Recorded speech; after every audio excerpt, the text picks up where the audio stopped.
هلا شباب. دشينا حدود تركيا. تقريبا خذ لنا ساعة ونص في الحدود من زاخو لما خلصنا تركيا.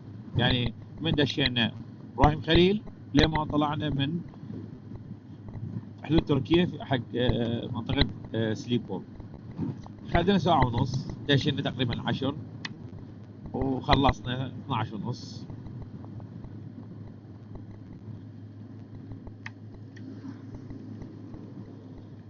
او لا، خذ لنا ساعتين تقريبا، 10 ل 12 ونص.